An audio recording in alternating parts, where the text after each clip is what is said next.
Guys, good morning. Araw na yung ating manok. Ayan. Yan ay 28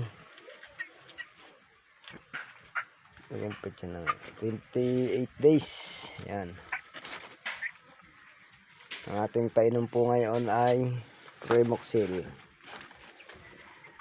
Primoxil muna at para antibiotic ang manok. Ayan.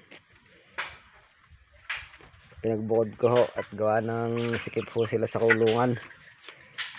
Mayroon ho yung isang kulungan natin yung ginawa ko. Yan.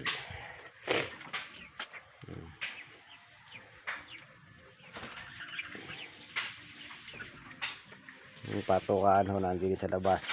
May labas ko na lagi ng naiputan.